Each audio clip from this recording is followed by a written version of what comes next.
theme for tonight is the spiritual nature of the human soul. And what we're going to do is demonstrate by reason that our soul is spiritual, different from all the souls of the brute animals. And so that's our task. And it will be a little bit, philosophy is arduous, so we'll have to exercise our spiritual souls. Okay, so the human soul is set apart from the souls of all other animals and plants. Now that already may surprise some. Souls of plants and animals? And philosophers speak of all living things as having a soul in the sense of an animating principle. What makes the live cat different from the corpse of the cat. Or it's what makes the live tree different from a dead tree. Right? A dead tree is missing something that the live tree has. Its animating principle. So we speak of it as a soul. A tree soul. But, obviously, the tree soul is not spiritual. Nor is the cat soul. Right? And that's what we're going to show tonight. And I think we all have some intuitive sense of this. Right? Everybody senses in our own experience that our soul transcends the physical universe.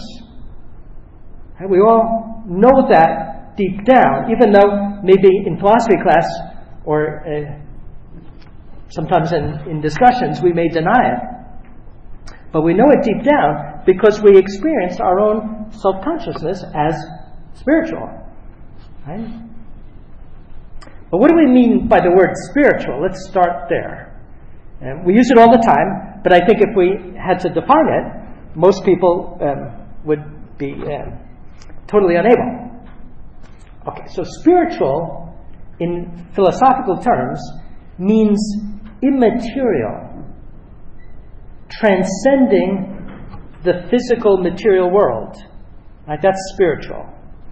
And so a spiritual being is one whose being transcends the physical world, has immaterial being. And a spiritual action is an action that transcends the physical world. And it comes from a spiritual being. Right? So spiritual means an immaterial way of being or acting. And so a spiritual action is one that in which the body doesn't directly participate. The body's left behind, as it were. The action transcends the body. Right? And a spiritual being is one whose being transcends the body. Okay, so we're going to try and demonstrate this. But before we demonstrate it, let's just stress that we know it already intuitively. So everyone has a sense, for example, of the truth of the words that our Lord quoted to Satan from Deuteronomy. Man does not live by bread alone, but by every word that comes from the mouth of God. Right? That resonates with us. We understand it. Man alone, among all the animals, asks the question of, who am I and what am I for? What's my end? And we alone ask the question about eternal life. Right? A beautiful example is the dialogue between the rich young man and Jesus Christ. Master, good master, what good deed must I do to have eternal life? Right? And that's the question of human life. The rich young man went away sad, but at least he asked the right question to start with. Right? What do we have to do to get eternal life? And so that shows that we already desire eternal life by nature. John Paul II, when he would speak with the youth of the world, he would very frequently point to this experience that we have, that everyone has, that we're not confined to this visible world. But we're born with the prospect of death. And yet, we know that our existence must go beyond death. and beyond this world. Right? So we're rooted in this world, but we go beyond it. And so that question about eternal life is indispensable for every person. In other words, we experience in ourselves a dignity that's not reducible to stuff, to matter. And it's the foundation of all of ethics, the dignity of the human person.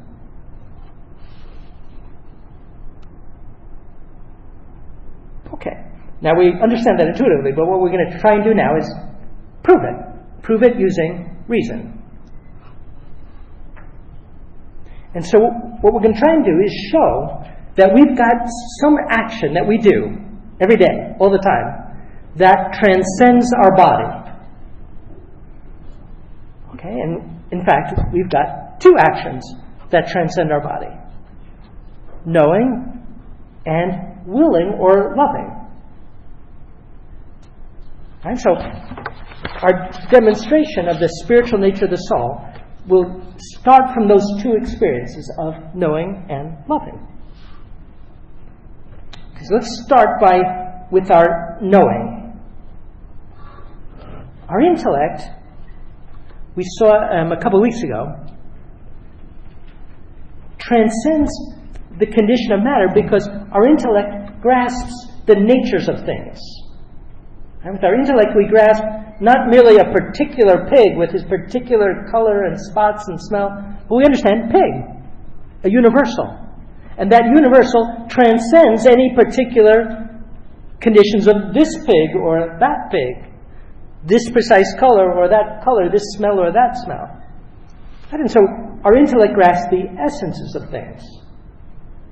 And we call it abstraction. And that, what I'm going to argue is that transcends what a bodily organ can do. A bodily organ can't do that. Even the brain. The brain can't grasp what a thing is. Or, to put it negatively, if our intellect used a material organ directly, like the brain, then we wouldn't be able to grasp the natures of things. So, when we understand a nature, what we're doing is we're stripping away all the individualizing characteristics. Right? So, for example, I look out and I see a bunch of human beings. But when I grasp human being, it's independent, for example, of male or female, of adult or child, of white or black, of beautiful or ugly or clever or dull or whatever you like. And so we grasp, but whenever I meet an individual person, they've got individual characteristics. Right? And our senses grasp the individual characteristics. But our intellect grasps the essence. And so there's a stripping away, whenever we grasp an idea, of all of those individualizing characteristics. And this is marvelous, and we just take it for granted. We do it all the time. Thousands of times a day. Now, our senses, they grasp the particulars, right? When I look at you, I see all the particulars. But when I think human being, I've stripped away the particulars. And so our senses use a material organ, and what our senses grasp is like material things. Material things are all particular, individualized, and what my senses grasp are likewise particular.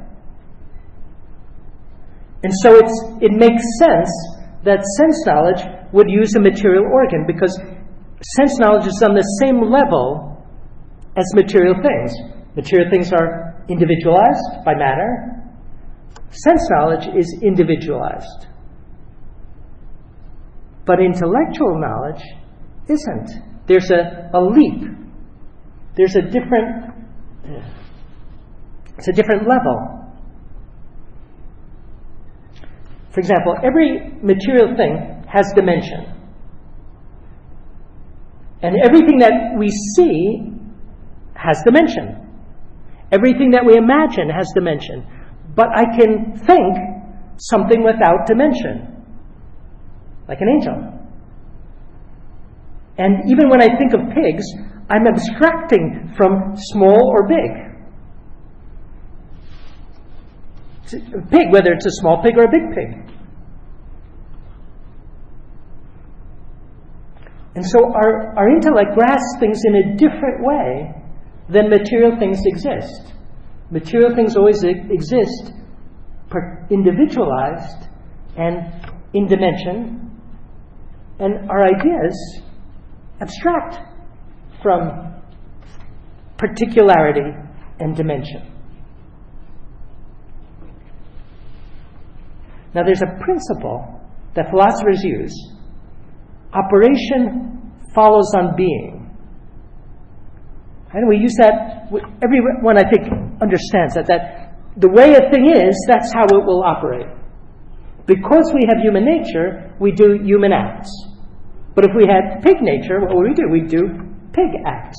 If we had horse nature, we'd neigh and run, and if we had eagle nature, we'd fly, etc. And so action follows on being. First you have to have a nature, and then you act in accordance with that nature. Our intellect is doing things in an immaterial way. It's knowing things apart from their material conditions. Right? So when I know a human being, I don't understand this matter with this color and this whatever place and this time. I abstract from all of that. And so the way our intellect acts is immaterial. So what should we conclude?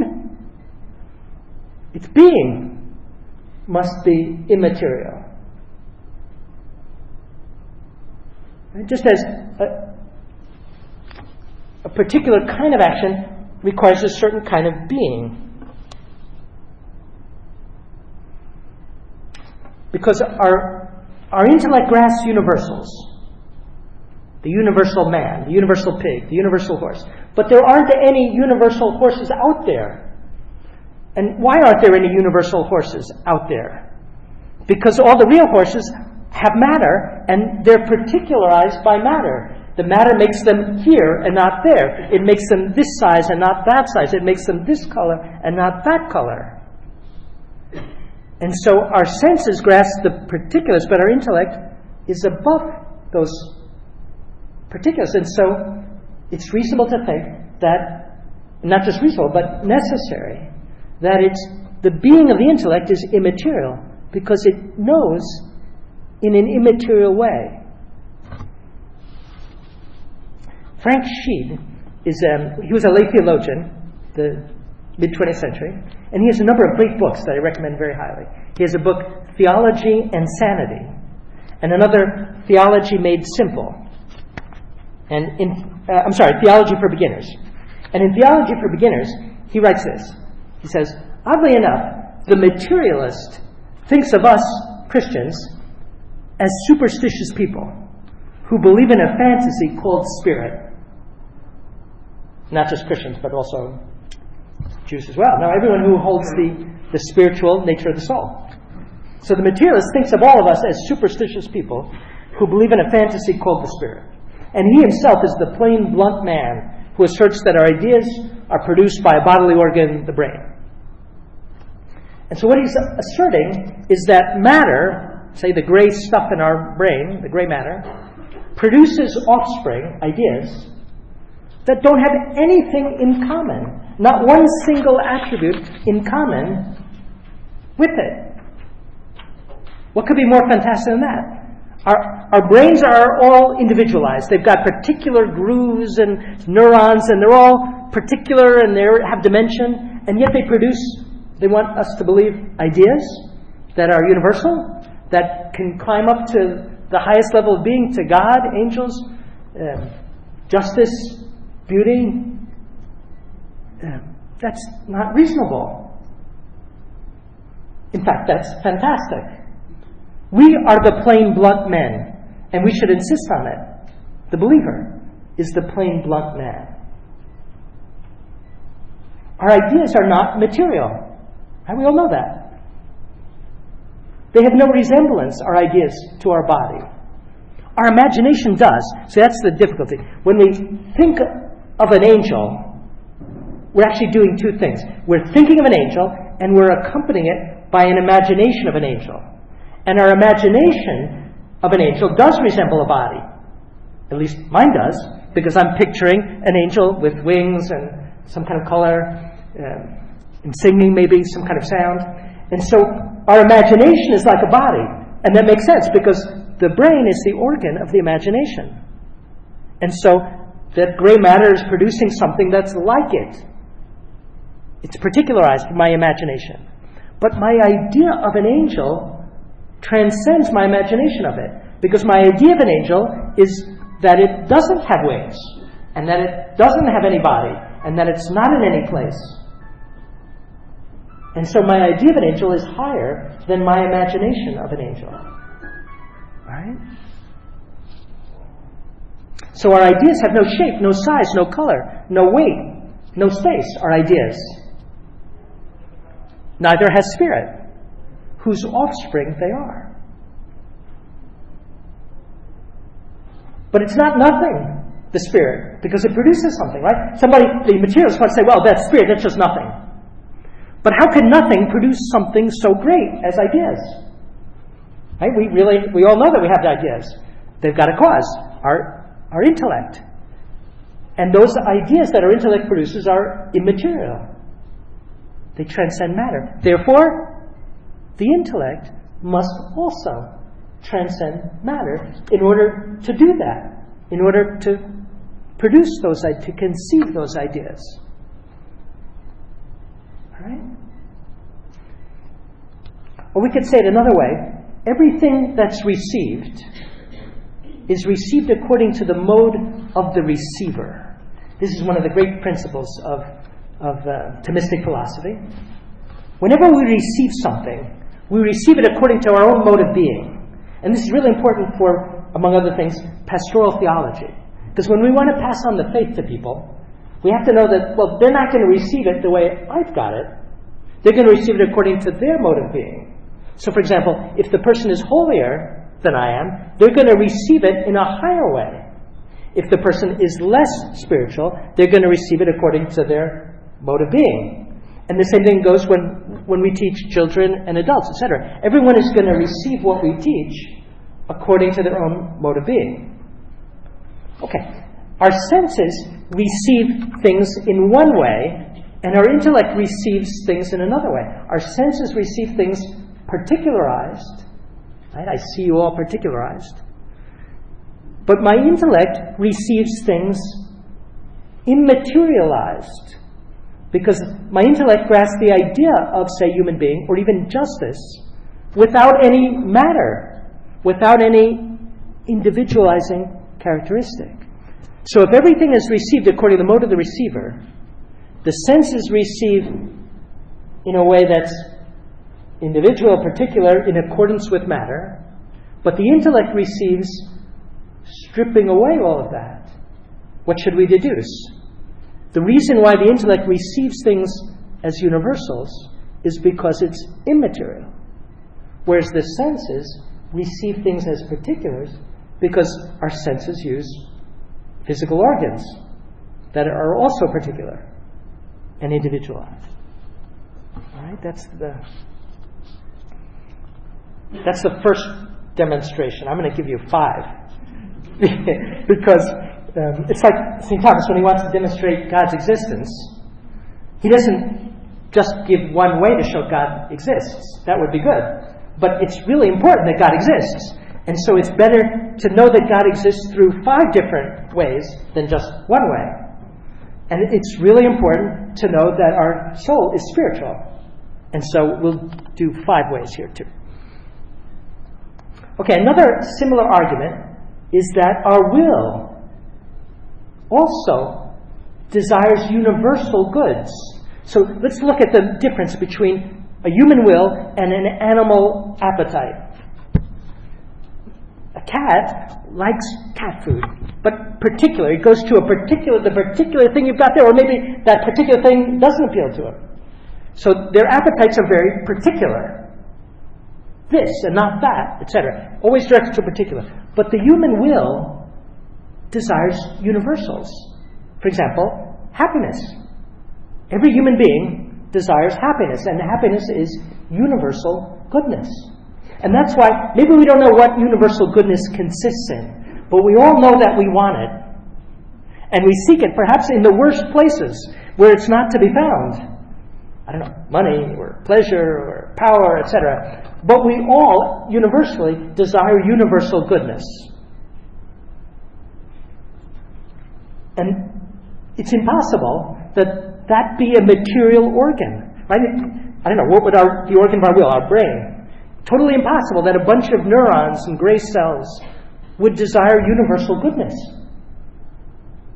Because it's on a different level, the universal and the particular. So every particular thing every material thing desires something particular. Plants, they desire the particular light and nourishment. Every animal desires what its instincts lead it to, which is something particular. But we desire the universal. And we'll talk about that later. This is why we have free will, because we desire the universal. There's so many ways to realize the universal.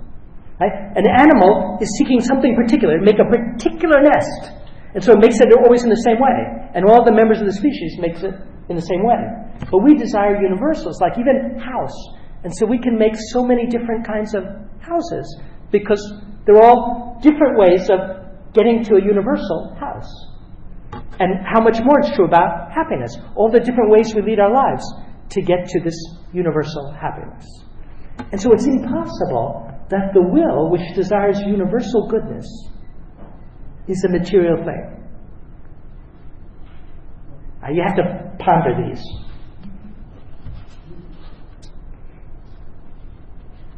Particular things can't be ordered to universal ends.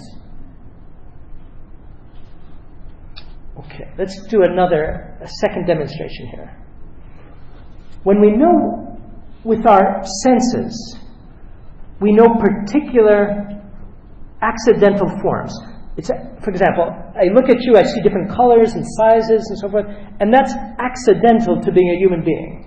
It's accidental to being a human being that we're white or black or 5 foot or 6 foot or whatever it may be. So the senses grasp accidental forms, but our intellect grasps the substantial form. What makes a thing be what it is? A human being. Or a horse, or a bird, or etc. Now, everything, it's part of our experience that every body, every physical body, has its own form that makes it what it is. And if it loses that form, it gets corrupted and becomes something else. So, for example, if you have a block of wood, it's got the form of wood that makes it wood. And if you put it in a fire, it loses the form of wood and gets a new form, ash. And it can't be both at the same time. It can't be wood on the one hand and ash at the same time. It's got to have one form or the other form. So when it loses the one, it gets another. Or another example, we take an apple and we eat it. It's got its own form of apple and we eat it. It loses the form of apple in our stomachs and gets a new form. Us, our body. But it can't have both. Right? It can't both be an apple and be my body. Or even in the Eucharist, before consecration, you've got a piece of bread. And after the consecration, there's no more bread there. It looks like bread, but we believe that it's Christ's body. And it can't be both. Right? It's got to be one or the other. Okay. So material things can only have one form at a time. One substantial form. But our intellect, it can know all things, all material things. Maybe we don't know all things yet, but it can. It's open to knowing all the different natures of all different things. What does that mean? That means that we're taking in the forms of all these other things. But a material thing can only have one substantial form at a time. Because it's like matter, it receives this form, say wood, to make it wood, or it receives this form, ash, to make it ash.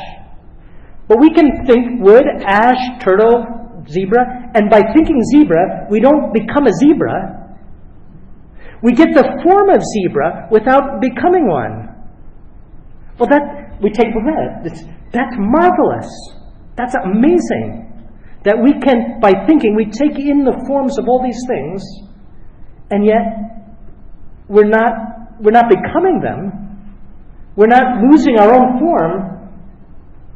And so I argue that's because the intellect is immaterial. Everything material that takes on a new form, it loses its old one and becomes this new thing. But spirit is of a different nature. Spirit, we can see from this, is open. Spirit, matter limits. It limits to having one at a time. We're here or we're there. We can't be both here and there. But spirit is open to taking in all of this richness without losing anything. And I deduce from this that the intellect, because it can take in all these things and not lose anything, is spiritual and not material. It's like, just to give an analogy, a pie. You take a pie and you cut it up into pieces. The more people that share it, what happens? The smaller and smaller the pieces become. And so if you're in a big family, you have a lot of experience of that. But in spiritual things, does that happen? No. If we share our faith, what happens? It grows. Doesn't shrink. It gets bigger the more we share it. Because it's spiritual. Spiritual things aren't limited in the same way that material things are. And so our intellect can receive forms, and the more forms our intellect takes in, the wiser we get, hopefully. What happens? We have less capacity or more for taking in more things? More. And the more we know even about, the highest things, God, the more capacity we have to take in, even though He's infinite, the more capacity we have for still more and more and more. And so you can see that spirit is different from matter, and our intellect, because it takes in all these things and doesn't lose anything, must be immaterial, spiritual. Right? So the very nature of a spiritual thing is to be open in some way to all things. That's very beautiful. Each one of us is open to the world immeasurably more than a chimp or a dolphin or a donkey, because they can't know any natures. They can just know some particulars. Maybe they know those particulars marvelously, right? Perhaps they've got, bats, some kind of echolocation, so that they can know particular things much better than we can, some particular things. Or think of the scent of the smelling capacity of a dog. It's much better than ours. Or the sight of an eagle. But they're limited because they can only know particulars. They can't take in any natures. We can take in all the natures that are out there.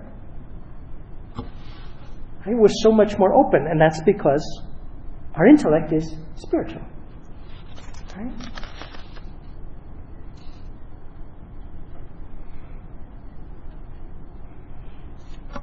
Because matter limits. Right? It limits a form to being here, to being according to the condition of the matter. Let's take another example. A sculptor thinks of a beautiful statue in his mind, and then he wants to put it into matter. His statue maybe could be in all kinds of materials.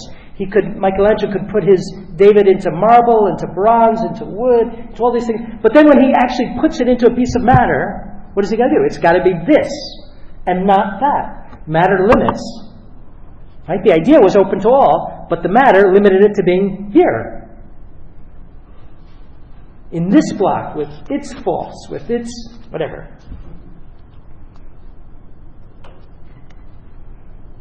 Right? So, because we can know all things, our intellect is spiritual. Right? So that's our second demonstration. And this was one that Aristotle used. So Aristotle, without the benefit of revelation, he understood that the intellect was spiritual. He's the one who proved it, the first philosopher who rigorously proved that the intellect is spiritual. And he made this reasoning. Because we can know all different natures, it must be not have a material nature of its own. He used this analogy. He says, suppose take our senses use a material organ. If our sense, say our taste, suppose we've got a fever and our tongue is secreting some kind of bile. What happens to the tastes of things? They taste bad, right? They taste bitter. Because what are we tasting? We're tasting our own tongue. We're tasting our own secretions, and that's bitter. And so we can't taste this delicious cake or apple or whatever. And it's blocking. In other words, what's on my tongue is blocking receiving other things.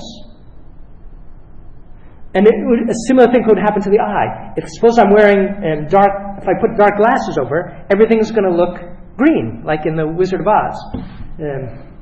Or if I put some music in my ear, I'm not going to be able to hear you, because I'm just going to hear the music that's inside my ear.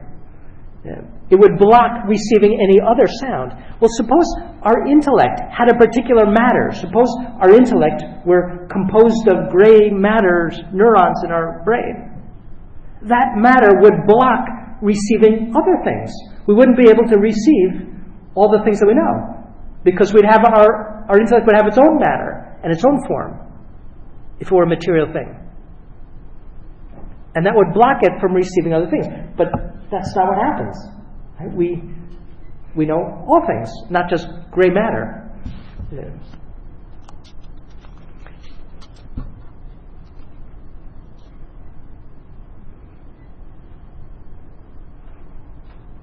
Let's try another demonstration. So that second one, let's just summarize. Our first demonstration was that the intellect grasps universals. But material things are never universal. They're always particularized. And that's how we showed the intellect is different than material things. The second way was our intellect is open to all material natures. We can know all the natures. And therefore, our intellect can't have one nature, because it's open to all of them. All right, the third demonstration is that our intellect can grasp immaterial realities. But our senses can't. So let's think about that. Our sight, can it grasp anything spiritual, anything immaterial? No, because everything that our sight grasps is got dimension, has to have color that's formed by light waves, etc., that are all physical realities. And so our senses are determined, they can only receive physical things. And even our interior senses that we talked about in the first lecture, for example, our imagination. Our imagination can only grasp things that have dimension. Right? So we talked about that a minute ago when we tried to imagine an angel. And we imagine the angel, we put dimension into the angel.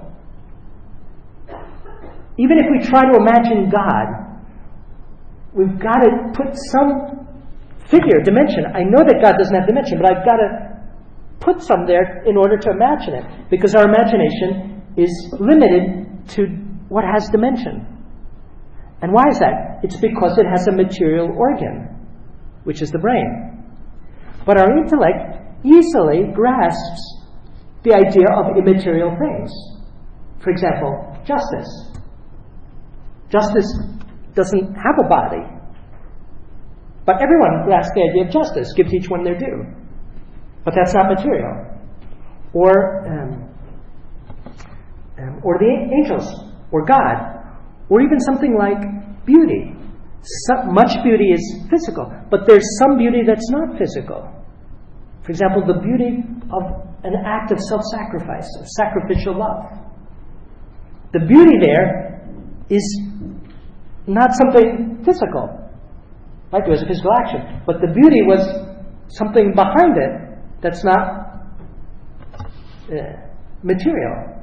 And so our intellect grasps things that are immaterial. Well, nothing can act above its own level. That's why our imagination can't imagine a spiritual thing. But our intellect does grasp spiritual things. And since nothing can act above its own level, what's our conclusion? Our intellect must be spiritual. And I think this one's a little easier to follow.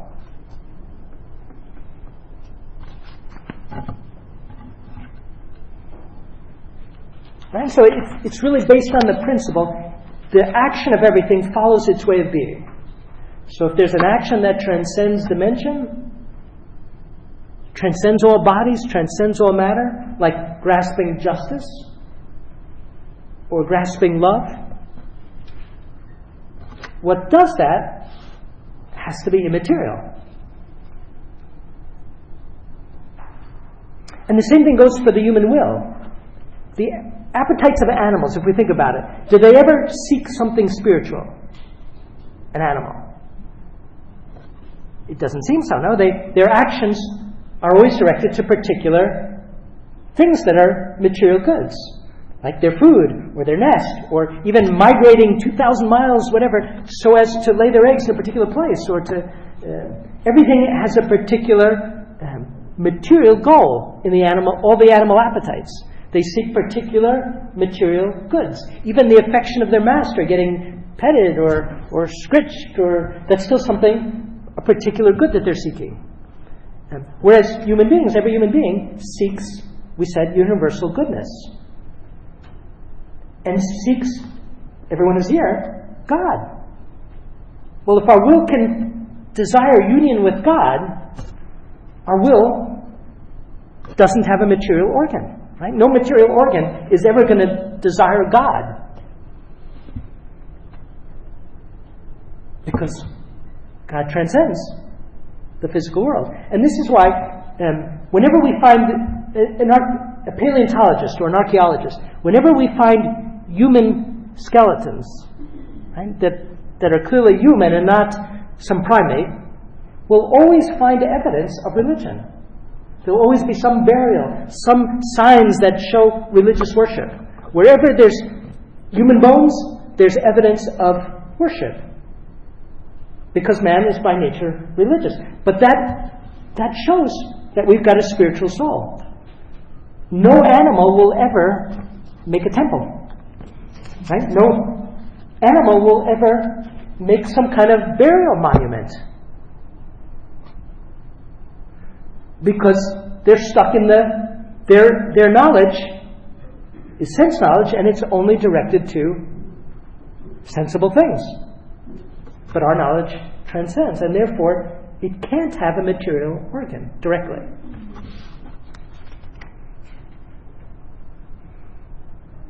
Right? So prayer, the universality of prayer, shows that we've got a spiritual soul. I think that's not hard to understand. The materialist might say, well, I don't pray, but what is he going to do with the fact that everyone else does? Okay. Fourth demonstration.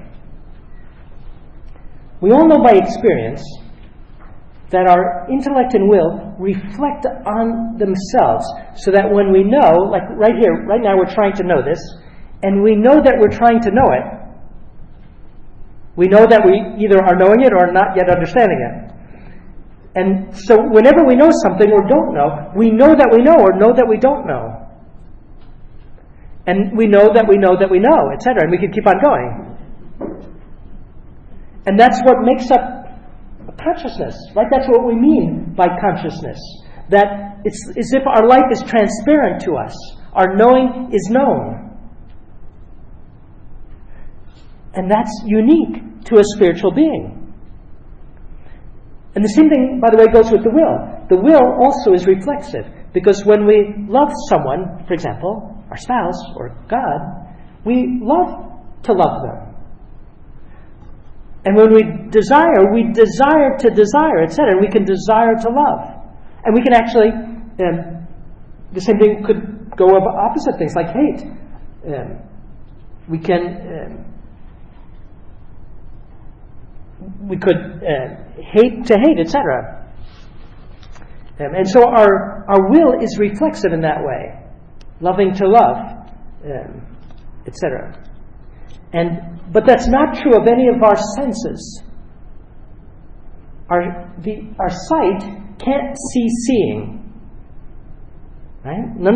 We can't see seeing. We can see somebody else's eyes, but we can't see seeing itself. And likewise, we can't hear hearing, right? We hear sounds, but not hearing, because hearing isn't reflexive. Can we imagine imagining? I don't think so. But our internal senses have a certain reflexivity because they're higher than our other physical actions. And so one internal sense can receive from another. And so it's a little bit, but nevertheless, ultimately every material thing, it can't be totally reflexive because it's the matter limits. It's got parts outside it. It can't totally turn on itself. It can't be transparent to itself. Only our intellect and will is reflexive. And I think people don't make this reasoning, but they intuitively know, simply by the reflexiveness of self-consciousness, that we're spiritual. Right? I think we have an intuitive sense that a rock isn't transparent to itself. It obviously doesn't know anything. But even a cat isn't reflexive. The cat won't wonder, why am I me? I remember one of the first memories that I have is I was 3 and I was at nursery school, and my grandpa said, enjoy, this is the best time of your life. And I remember thinking, it is? Well, that was reflexive.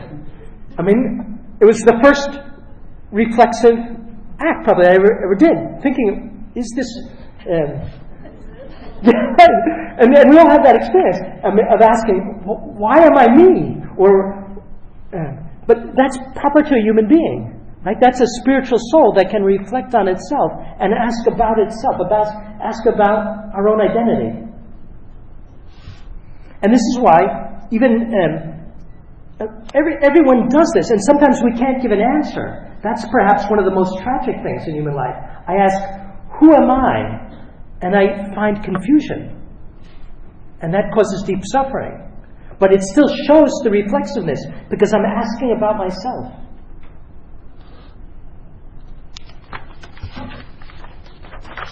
And the reason, ultimately, why the intellect is reflexive is because our intellect is open. It's open to everything. And our knowing is part of that everything that our intellect is open to. You see, our own act of knowing is part of being, and our intellect is open to all being.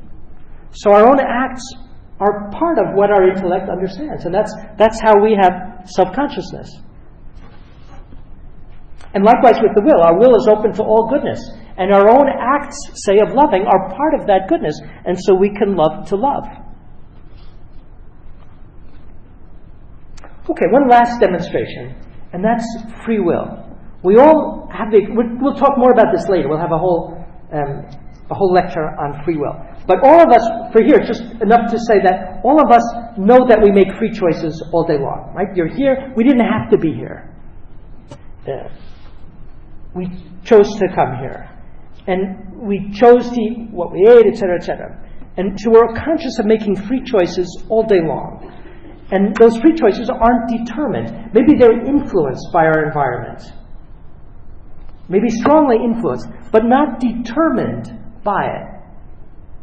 Well, everything material is determined, isn't it? It's determined by its material conditions and by the other things that act on it. A rock is determined. It's determined by its matter and gravity and whatever hits it.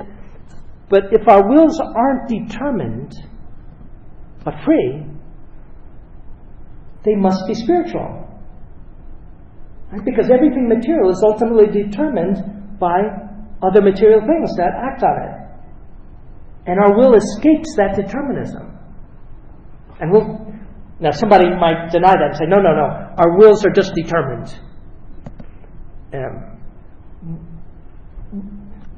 People can say that, but they can't mean it. Because in their very act of saying it, they freely said it and freely chose to think that way. So even in the very act by which they denied freedom, they were exercising their freedom. Okay.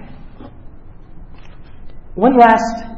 So free will is a beautiful proof that we've got spiritual souls and that we've got spiritual faculties, which are our intellect and will, that transcend matter.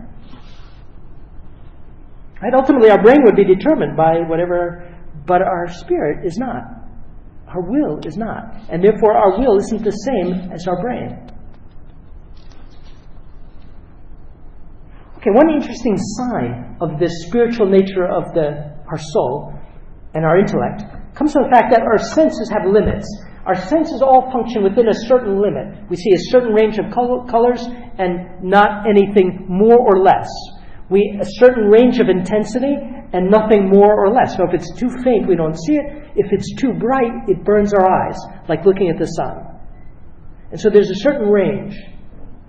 And that makes sense for a material organ. A material organ would have a certain range. But our intellect doesn't have a range. It's open to knowing better and better and better, higher and higher, more intense things without any problem. In fact, the contrary. The higher things we know, like God and spiritual things, the more our intellect gets opened. And so we see our intellect is different from our senses. And the same thing is true of our wills. The animals of appetites have a limit, right? They desire enough food, but not too much food. Their appetites are limited. Whereas we see in human life, we look at human life, and even with regard to appetite for material things like money, what do we see? That the more people get, very often, the more their appetite grows. And so it's unlimited, totally different than any animal. No animal would do that. And the unlimited desire that some people have for, say, wealth, is a sign that they've got a spiritual soul. And a will that's spiritual, that's not limited. That's seeking, of course, they're seeking the unlimited in the wrong place. But another way to look at this is that our will desires unlimited happiness. Right? And that's why only God can satisfy. Because only God is unlimited goodness. Our human will is made in such a way that only God can fill it. And that's clearly because our human will is spiritual. It's not. And if it were a material organ, the brain, how could it possibly be open to God or to unlimited goodness? Right? So the very fact that we all experience that our will can't be limited shows that it's spiritual. Okay.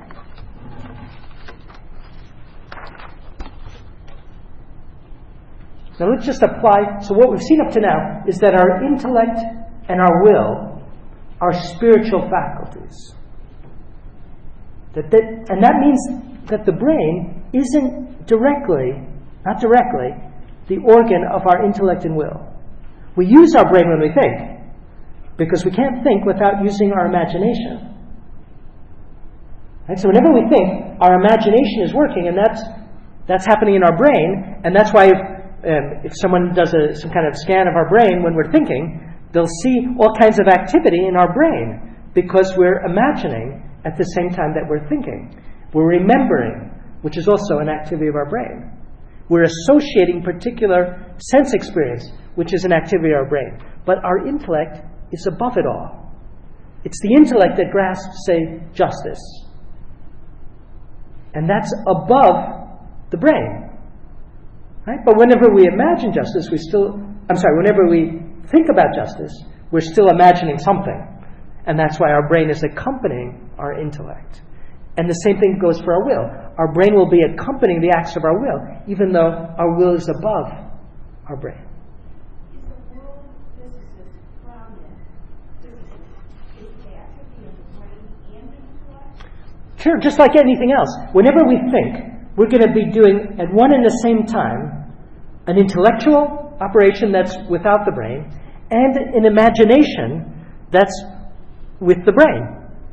So that's true of the physicist, it's true of the artist, it's true of the philosopher, it's true of the theologian. And how come some people can do this so much better in our world prominent in their field? Right, because not all of us, we don't all, great question, we don't all receive the same natural gifts. We all are aware of that, sometimes painfully.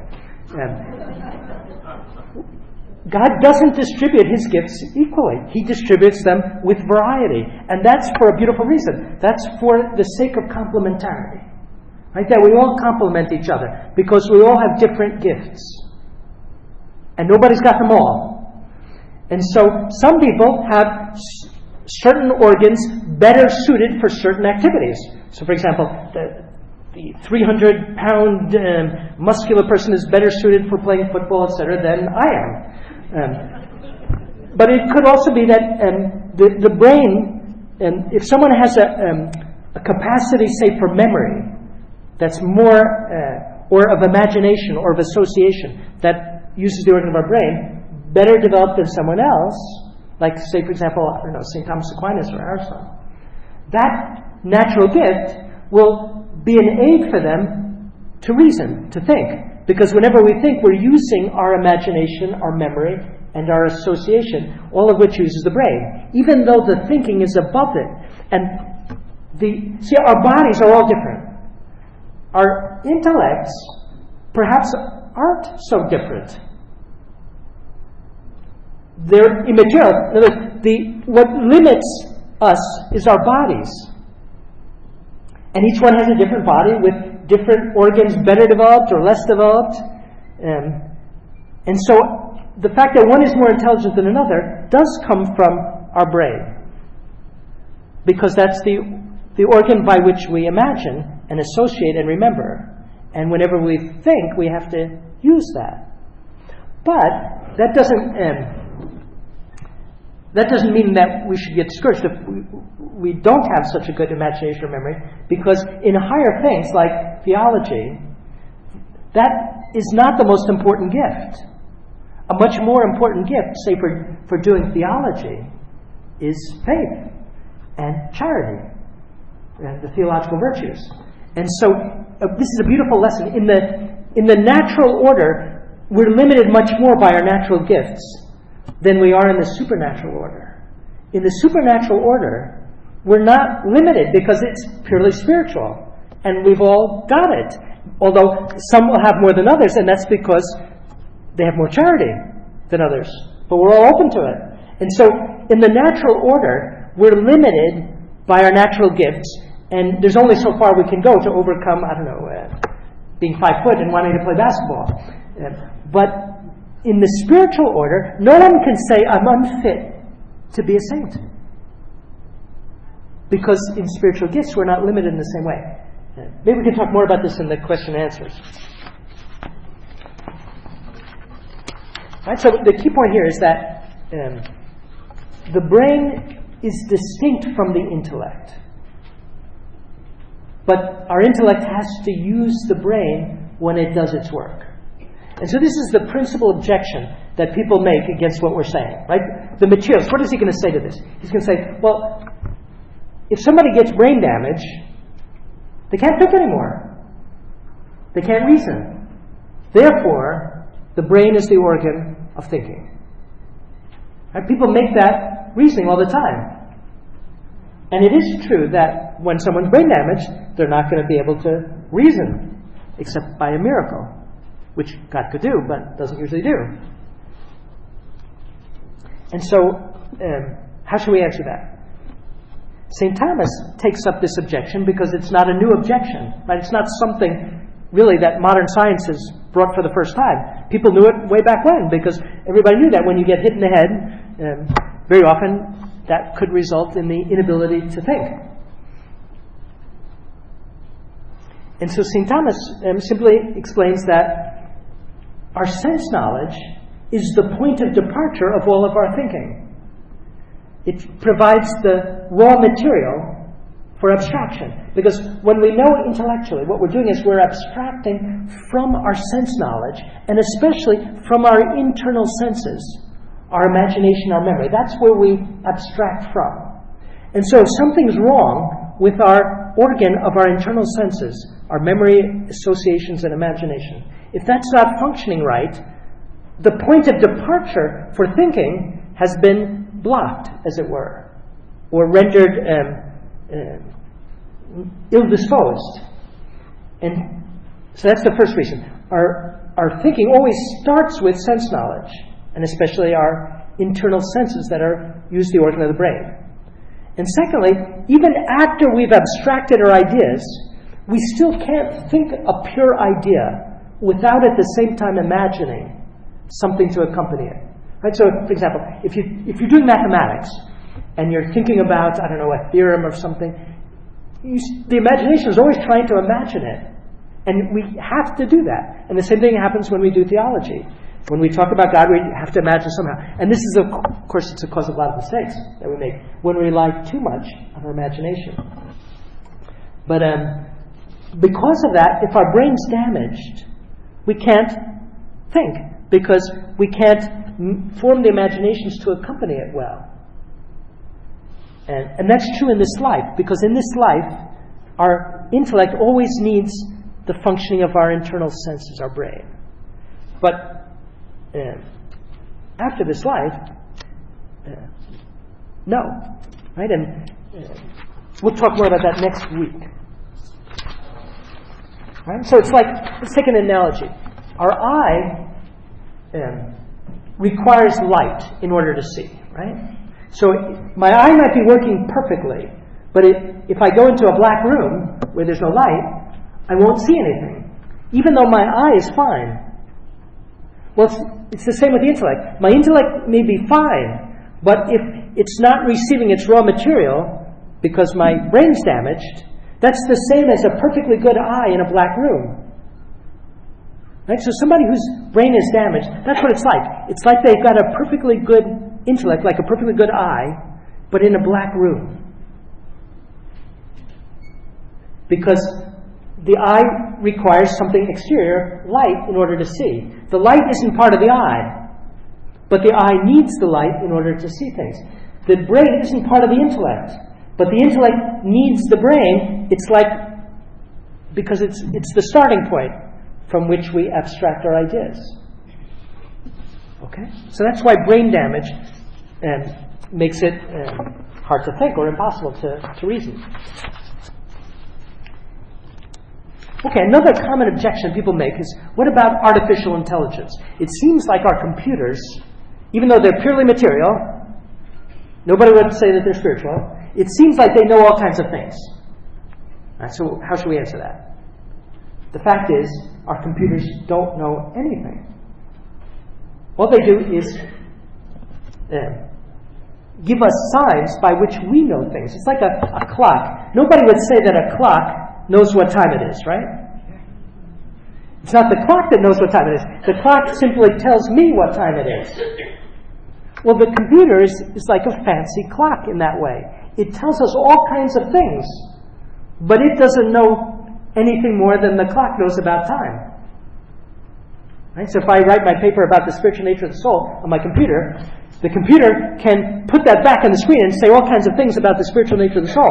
But the computer doesn't know anything about the spiritual nature of the soul, obviously.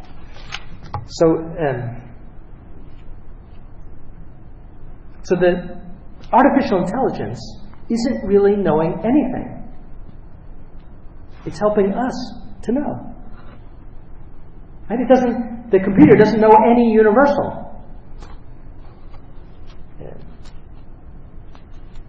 Okay. What about brute animals? So why do we think that brute animals don't have spiritual souls?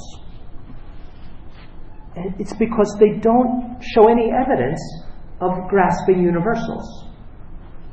And we see that in two ways. They don't have any universal words.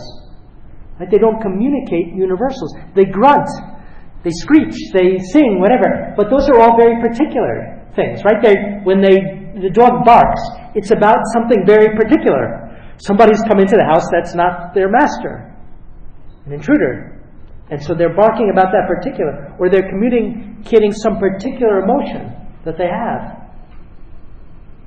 And we saw, I mentioned before, this article about a man who trained his dog to 2,000 different words. They were all particular words. Right? The dog doesn't know any universals. And we see it also in the fact that what the animals do, their instincts, that lead them to make these marvelous particular things. So the spider makes a web always in the same way, because he doesn't know the universal web. Right? If he knew the universal web, he could spin in all different ways. Maybe not very well at first. He'd have to learn. Or if a bird knew universal nest or house, it could make all kinds of nests. But that will wait in vain, right, for any bird to make a building like this one. Even though what they do is more marvelous in so many ways, right? Like flying. The way that the birds form these formations and flies, it's incredible. It far exceeds what we can do with engineers with aerodynamics.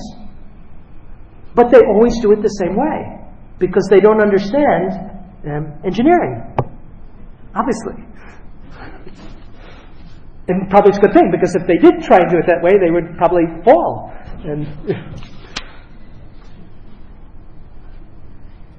And so they don't show any signs, brute animals, of grasping any universals.